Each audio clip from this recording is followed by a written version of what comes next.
تمام قسم کی تعریف، توصیف، کبریائی اور بڑائی اللہ رب العالمین کی لائق و زیبا ہے، جو کل کائنات کا تنہا پالنہار اور مدبر ہے، جو ہمیشہ سے ہے، ہمیشہ رہے گا، جس کا کوئی ساجی و شریک نہیں، جس نے ہمیں آپ کو ہدایت سے نوازا اور انسانوں تک ہدایت کو پہنچانے کے لیے بے شمار انبیاء کرام اور منتخب رسولوں کو مبعوث کیا، بھیجا، تاکہ انسانیت کو مخلوق کی بندگی سے نکال کر خالق کی عبادت و بندگی کی طرف بلایا جا سکے۔ اللہ کے تمام نبیوں، رسولوں اور پیغمبروں کے اوپر بے شمار درود و سلام نازل ہو، بالخصوص اللہ کے آخری نبی جناب محمد رسول اللہ صلی اللہ علیہ وسلم کی ذات اقدس پہ، جو ہم سب کے لیے رحمت بنا کر کے بھیجے گئے اور جن کی زندگی ہم سب کے لیے نمونہ ہے اور بہترین نمونہ ہے۔ معزز حاضرین، آج کے اس پرفتن دور میں جس فضا میں ہم اور آپ سانس لے رہے ہیں، یقیناً مسموم ہے، خطرناک ہے، قدم قدم پہ دشمنوں کی کوئی کمی نہیں ہے۔ لیکن ایسے میں اگر میں یہ بات کہوں کہ دشمن کئی طرح کے ہوتے ہیں، جس میں دو طرح کے دشمن معروف ہے، عام ہے۔ نمبر ایک، وہ دشمن جنہیں ہم اور آپ جانتے ہیں، پہچانتے ہیں، جن کی عداوت کھلی ہوئی ہے، جن کی دشمنی واضح ہے، جو اعلانیہ ہمارے اور آپ کے خلاف باتیں کرتے رہتے ہیں۔ دشمن کی دوسری قسم وہ ہے جنہیں ہم اور آپ جانتے نہیں، لیکن وہ ہمیں نقصان پہنچاتے ہیں، جنہیں ہم اور آپ اپنا سمجھتے ہیں، لیکن وہ ہمارے لیے خطرناک ہے۔ کبھی کبھی بالارادہ ایسا لوگ کرتے ہیں اور کبھی کبھی بلا ارادہ ایسا کرتے ہیں۔ یعنی دشمن بعض ایسے بھی ہوتے ہیں ہمارے اور آپ کے، جن کا اپنا ارادہ آپ سے دشمنی کا نہیں ہوتا، لیکن وہ جو کر رہا ہوتا ہے وہ خطرناک ہوتا ہے۔ اتنا نقصان آپ کا دشمن بھی آپ کو نہیں پہنچاتا جتنا کہ بلا ارادے کے بعد دشمن ہمارے اور آپ کے بن جاتے ہیں۔ یعنی اس کو خود پتا نہیں کہ میں اپنے دوست کا دشمن بن چکا ہوں۔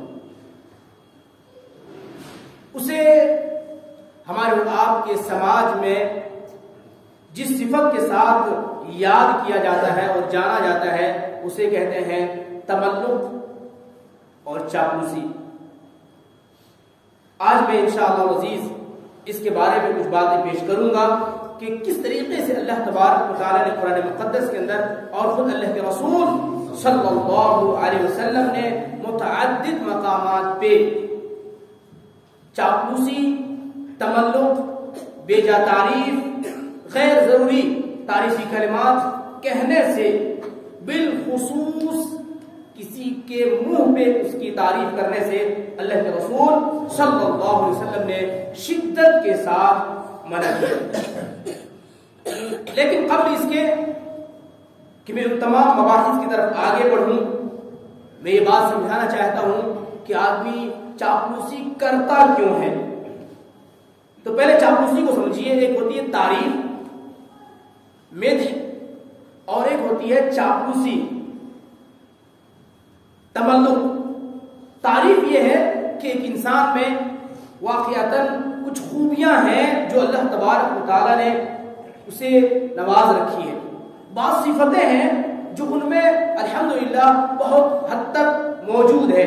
ایک آدمی اس کی حوصلہ افزائی کرنے کے لیے، اعتراف نعمت کے طور پر اس کے لیے کچھ تعریفی کلمات کہہ دیتا ہے، لیکن یہ تعریفی کلمات بھی منہ پہ نہیں ہونی چاہیے، سامنے نہیں ہونی چاہیے، پیٹھ کے پیچھے ہو، تاکہ حقیقی معنوں میں اعتراف نعمت ہو، نہ یہ کہ چاپلوسی ہو۔ چاپلوسی میں آدمی تعریفی کلمات تو کہتا ہے، لیکن وہ سامنے والے کو خوش کرنے کے لیے کہتا ہے۔ وہ اعتراف نعمت ہمیشہ ہو ایسا نہیں ہوتا، بلکہ وہ اسے اپنی طرف متوجہ کرنے کے لیے، اپنے آپ کو اس کا خیر خواہ بتانے اور جتانے کے لیے کرتا ہے نا۔ اس میں کبھی اچھی نیت بھی ہو سکتی ہے اور زیادہ تر بری نیتوں کے ساتھ چاپلوسی کی جاتی ہے۔ اب اکثر مفادات کے حصول کے لیے کوئی خاص مقصد ہوتا ہے جسے انسان پانا چاہتا ہے، اس کے لیے انسان چاپلوسی کرتا ہے۔ یاد رکھیے، آج کا موضوع تھوڑا کڑوا ضرور ہے، لیکن اگر ہم اور آپ اس بیماری سے اپنے آپ کو بچا لیں گے تو یقین جانیے ہم اس حقیقی زندگی کو جی سکتے ہیں جو زندگی جینا ہم سب کا حق ہے۔ لیکن اگر کسی کو چاپلوسوں کے درمیان زندگی جینے کی عادت ہو گئی ہو، تملک پسند اگر وہ ہو گیا ہو، تو ایسے انسان کو کسی صاف ستھری گفتگو کرنے والا انسان کا رویہ قطعاً پسند نہیں آئے گا، بلکہ اس کو لگے گا کہ یہ حقیقت پسند انسان حقیقت میں جو ہے وہ اسے اپنا مخالف لگے گا، وہ اپنی رائے کی مخالفت کرنے والا دکھے گا، اسے وہ اپنے دشمن کے طور پر دیکھے گا۔ کیوں؟ اس لیے کہ 10 لوگ وہاں پہ بیٹھے ہوئے ہیں، اس میں سے 9 لوگ اس کے ہر ہاں پہ ہاں ملاتا ہے، ہر ایک اس کی تمام تر رائے کو سب سے مضبوط رائے قرار دیتا ہے، لیکن اس میں سے ایک طرح انسان اس کی رائے کی مخالفت کرتا ہے، اسے اس رائے میں کچھ ترمیم کرنے کے لیے کہتا ہے، کبھی رائے بدلنے کے لیے کہتا ہے، اور کبھی اس میں کہتا ہے کہ اگر اس میں تھوڑا سا یہ اضافہ کر دیا جائے یا اس میں اگر یہ کم کر دیا جائے تو آپ کی رائے بہترین ہے۔ انسان جب چاپلوسوں کے درمیان گھر جاتا ہے تو اسے اب کسی دشمن کی ضرورت نہیں، اسے اب کسی بیگانے کی ضرورت نہیں، اسے اب کسی ہلاکت کی ضرورت نہیں، کیونکہ وہ ایک زندہ لاش کی طرح ہے جس میں تمام تر جان اور روح تو موجود ہے، لیکن وہ اپنے سے نہ حرکت کر سکتا ہے، نہ چل سکتا ہے، نہ فیصلے لے سکتا ہے۔ دکھتا تو ہے کہ یہ میری رائے ہے، لیکن اس کو پتہ نہیں ہے کہ خاموشی کے ساتھ چاپلوسوں نے اپنی باتیں کتنی خاموشی کے ساتھ اس سے منوا لی ہے، اور اس کی زبان سے وہ بات کہلوا لی ہے جو وہ کبھی بھی ہوش میں رہتے ہوئے نہیں کہتا۔ یہ موضوع تھوڑا سمجھنے سے تعلق رکھتا ہے۔ اس میں ظاہر سی بات ہے آپ کو وہ تمام طرح کی مٹھاس، وہ شیرینی، وہ جذباتیت، وہ لفاظی جو عام طور پر آپ کو سننے کی عادت رہی ہے وہ نہیں ملے گی، لیکن اگر آج کے خطبے کو آپ سمجھیں گے تو انشاءاللہ العزیز مجھے اس بات کا اندازہ ہے کہ آپ کی زندگی میں ایک بڑی تبدیلی آ سکتی ہے، ایک بڑی تبدیلی۔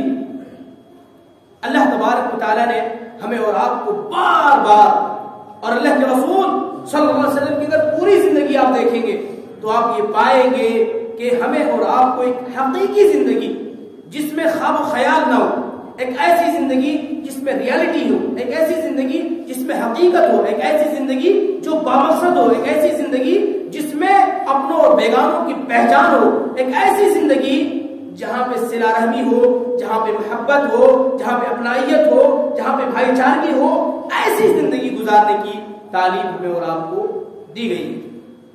میرے بھائیوں، سوال یہ ہے کہ آدمی چاپلوسی کیوں کرتا ہے؟ نمبر 1، میں نے آپ کو بتایا حصول مفاد کے لیے کوئی خاص مقصد ہوتا ہے جسے وہ پانا چاہتا ہے، لہذا جو صاحب اختیار ہے اس مقصد کی تکمیل تک پہنچانے کے لیے جو آدمی ذمہ دار ہو سکتا ہے، اب اس کے آگے پیچھے دائیں بائیں سامنے اور کبھی بھی اس کے لیے تعریفی کلمات پہ کلمات کہے جا رہا ہے، تاکہ منہ پہ بھی خوش، پیچھے سے بھی لوگ خبریں پہنچائیں اور بتائیں فلاں آدمی آپ کی بڑی تعریفیں کرتا ہے، اور وہ آدمی اس کو لگے کہ وہ میرا بہت بڑا مرید ہے، وہ میرا چاہنے والا ہے، وہ مجھ سے محبت کرنے والا ہے، وہ میری خوبیوں کا معترف ہے، جبکہ حقیقت میں یہ تمام باتیں نہیں ہیں، اس کے چند مقاصد ہیں جن مقاصد تک وہ پہنچنا چاہتا ہے، اس لیے وہ آپ کی تعریف آگے پیچھے موجودگی میں عدم موجودگی میں ہر موقع پہ کرتا ہے۔ ایک اور طلب شہرت بھی چاپلوسی کے بنیادی مقاصد میں سے طلب شہرت بھی ہوتا ہے۔ اگر کوئی آدمی خود باحیثیت ہے، خود با اختیار ہے، خود با کمال ہے، خود صاحب عہدہ ہے، خود اپنے آپ میں ذی علم ہے، خود شہرت یافتہ ہے، تو جو آدمی اس کے ساتھ رہے گا، اس کے آگے پیچھے کرے گا، جو دائیں بائیں کرے گا، جو ادھر ادھر کرے گا، ظاہر سی بات ہے لوگ انہیں بھی اس کے ساتھ ساتھ جاننے لگیں گے، لوگ انہیں بھی ان کے ساتھ ساتھ پہچاننے لگیں گے، سوئچ آف کر کے انہیں بھی بار بار جاننے لگیں گے۔ ان کا تذکرہ ان کے نام کے ساتھ ہوگا، ان کا تذکرہ ان کے کام کے ساتھ ہوگا، ان کا تذکرہ ان کی پہچان کے ساتھ ہوگا، اور دھیرے دھیرے وہ آدمی اس کے تعارف کا حصہ بن جائے گا۔ یعنی شہرت کے لیے انسان چاپلوسی کرتا ہے، شہرت کے لیے ان کے مقاصد میں شہرت بھی شامل ہوتا ہے۔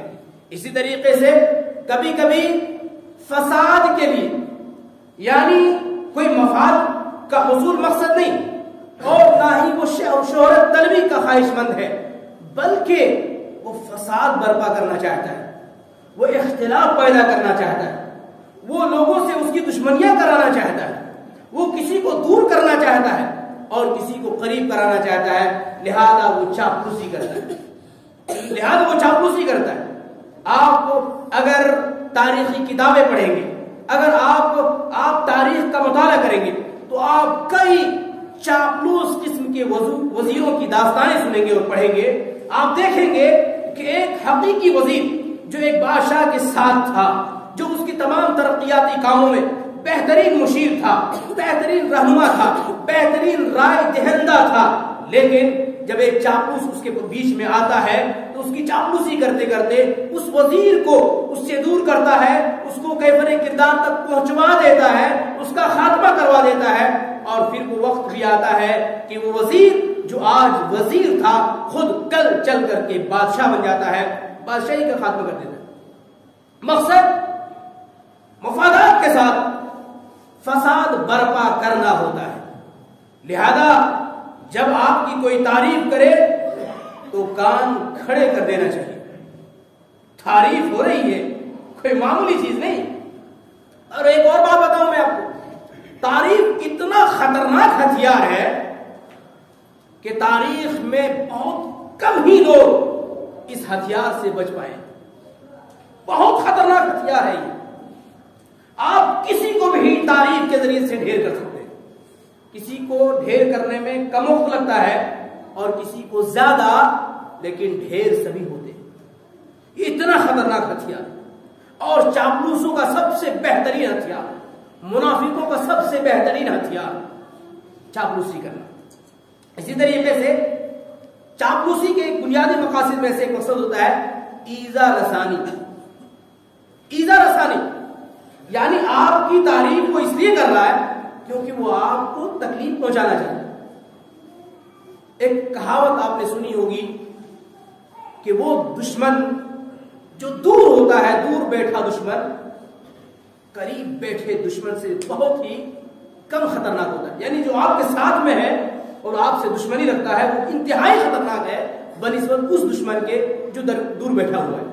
کیوں؟ اس لیے کہ دور بیٹھا ہوا انسان آپ کا کچھ بھی نہیں بگاڑ سکتا۔ یہ چاپلوس کرتا کیا ہے اس کو سمجھیے۔ وہ چاپلوسی کرتا ہے، چاپلوسی کر کے آپ سے قریب ہوتا ہے، قریب ہو کر کے آپ کی رازوں کے بارے میں جاننا چاہتا ہے، آپ کی پرائیویسی میں دخل اندازی کرنا چاہتا ہے، آپ کے قریب ہونا چاہتا ہے، آپ کے کاروبار، آپ کے رشتہ دار، آپ کے اپنوں، آپ کے بیگانوں، ان تمام کی پوری خبر لینا چاہتا ہے۔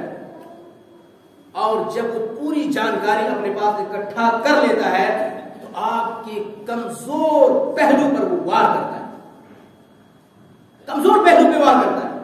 اور جب سامنے والے جو آپ کے اپنے قریبی رشتہ دار ہیں، جب انہیں یہ لگتا ہے کہ یہ تو اس کا اپنا دوست ہے، انتہائی عزیز ہے، انتہائی قریبی ہے، اگر یہ کوئی بات کہہ رہا ہے اس کا مطلب سچ کہہ رہا ہے، اس کا مطلب صحیح کہہ رہا ہے، ایک وقت آتا ہے کہ اس چاپلوس آدمی کا کردار یہ ہوتا ہے کہ وہ اپنے مقصد میں ایذا رسانی کے مقصد میں اتنا کامیاب ہوتا ہے کہ اسے تمام انسانوں میں تنہا کر دیتا ہے. اس کا اپنا بھائی، اپنے ماں باپ، اپنے دوست احباب، تمام لوگ اس کو چھوڑ کر کے الگ ہو جاتے ہیں. کیوں؟ اس ایک چاپلوس کی وجہ سے. اس نے کیا کارستانی کی ہے آپ کو خبر نہیں ہوتی. آپ کی ہی بات کو، جو آپ نے جو کچھ کہا ہے ہو بہو وہی بات کو کرتا ہے، لیکن انداز بدل دیتا ہے. آپ نے کہا ٹھیک ہے میں آج ان کو دیکھوں گا. انہوں نے کیا کہا جا کر کے؟ انہوں نے کہا کہ میں تمہیں دیکھ لوں گا، میں انہیں دیکھنے جاؤں گا اور میں انہیں دیکھ لوں گا. جملہ ایک ہی ہے، تھوڑے سے فرق کے ساتھ. فرق کتنا ہوتا ہے، معنی کتنا بدلتا ہے. میں انہیں دیکھوں گا، میں انہیں دیکھ لوں گا، میں انہیں دیکھنے جاؤں گا، میں انہیں دیکھنے جاؤں گا. فرق ہوتا ہے. میں ان سے ملوں گا اور میں ان سے ملوں گا، میں فرق ہوتا ہے. میں ان سے بات کروں گا اور میں ان سے بات کروں گا، میں فرق ہوتا ہے. صرف لہجہ بدلا ہے، الفاظ نہیں بدلے. آپ انکار نہیں کر سکتے کہ میں نے یہ بات نہیں کہی. آپ نے وہ بات کہی ہے، لیکن جب آپ نے جو بات کہی تھی اس کا مطلب دوسرا تھا، کیونکہ اس کا لہجہ دوسرا تھا. اور جب آپ کے اس چاپلوس نے اس بات کو پہنچایا تو اس نے وہی بات کہی، لیکن صرف لہجہ بدل دیا. اگر آپ کی وہ بات جس لہجے میں آپ نے کہی تھی اسی انداز کی بات پہنچتی تو سامنے والا سن کر کے خوش ہو جاتا، کیوں مجھے دیکھنے آ رہا ہے، وہ مجھ سے بات کرنا چاہتا ہے. لیکن دوسرے لہجے میں وہ مجھے دیکھ لے گا، وہ مجھ سے بات کرے گا. چیلنج آ جاتا ہے، عداوت آ جاتی ہے. اس بات کی فرق کو سمجھنے کی ضرورت ہے. میں سمجھتا ہوں کہ یہ کوئی معمولی باتیں نہیں جس کی طرف میں اشارے کرنے کی کوشش کر رہا ہوں. جو لوگ سمجھتے ہیں وہ خوب سمجھتے، اور جو نہیں سمجھتے اس سے میری گزارش ہے کہ وہ کوشش کریں. ایک اور اہم مقصد جس کے تحت چاپلوس انسان چاپلوسی کرتا ہے وہ کینہ کی وجہ سے. ایک پرانی دشمنی، پرانی عداوت، کوئی پرانی بات جو اس نے اپنے دل میں بٹھا رکھی ہے وہ اس کا بدلہ لینا چاہتا ہے. اس کے لیے انسان چاپلوسی کرتا ہے. میرے بھائیوں، لیکن ایک بات میں پھر کہوں گا، ہر تعریف کرنے والا انسان چاپلوس نہیں ہوتا. ہر تعریف کرنے والا انسان چاپلوس نہیں ہوتا، لیکن ہر تعریف کرنے والا انسان خطرناک ہوتا ہے. ہر تعریف کرنے والا انسان آپ کے منہ پہ جو تعریف کرتا ہے وہ آپ کا برا چاہنے والا ہو، وہ چاپلوس ہو، ایسا نہیں ہوتا. لیکن ہر منہ پہ تعریف کرنے والا انسان خطرناک ہوتا ہے. یہ میں نہیں کہہ رہا ہوں، اللہ کے رسول صلی اللہ علیہ وسلم کی حدیث کی روشنی میں بات میں آپ کے سامنے عرض کرتا ہوں. اللہ تبارک و تعالی نے قرآن مقدس کے اندر فرمایا، لا يحسبن الذين يفرحوا بما اتوا. وہ لوگ اس بات پہ لا تحسبن الذين يفرحون بما اتوا، آپ ان لوگوں کے بارے میں یہ گمان نہ کرے جو لوگ اپنے کیے پہ خوش ہوتے ہیں. یعنی کیا تو برا ہے، اچھا کام نہیں کیا ہے، برا کام کیا ہے، لیکن اپنے برے کام کو کر کے خوش ہوتے ہیں. اور اس کے بعد وَيُحِبُّونَ أَن يُحْمَدُوا بِمَا لَمْ يَفْعَلُوا، وہ یہ چاہتے ہیں کہ جو کام انہوں نے کیا نہیں، یعنی جو اچھائیاں ان میں موجود نہیں، ان باتوں کے تذکرے کر کے ان کی تعریف کی جائے. کیا مطلب ہے؟ یعنی دوسرے کے کاموں کا کریڈٹ ان کو دیا جائے، دوسرے کارناموں کا صحرا ان کے سر باندھا جائے اور ان کی تعریف کی جائے.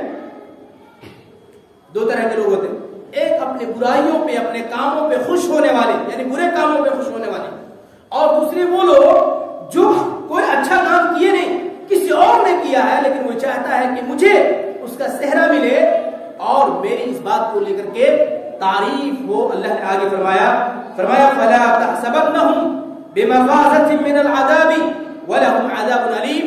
آپ یہ نہ سمجھیں کہ وہ لوگ اللہ کے عذاب سے بچ جائیں گے، بلکہ ان کے لیے شدید ترین عذاب ہے. شدید ترین عذاب ہے ان کے لیے. کن کے لیے؟ جو اس قسم کے خواب و خیال رکھتے ہیں، جو دوسروں کا کریڈٹ چھینتے ہیں، جو دوسروں کے بارے میں برے خیالات رکھتے ہیں، اور جو کام انہوں نے نہیں کیا وہ چاہتے ہیں کہ مجھے اس کے بارے میں مجھے اس کا سہرا ملے، مجھے اس کی تعریف ملے، اور ساتھ ہی ساتھ اپنے برے کاموں پہ خوش ہوتے ہیں۔ برے کاموں پہ خوش ہونا انتہائی خطرناک ہے، کیونکہ جب آپ برائی کو اچھائی کے انداز میں دیکھتے ہیں تو توبہ کی توفیق ملنا بند ہے۔ اللہ تبارک و تعالیٰ، ظاہر سی بات ہے انسان گناہ سے توبہ کرتا ہے، اور جب اپنے گناہ کو وہ خوبی کے طور پر دیکھے گا تو توبہ کیوں کرے گا؟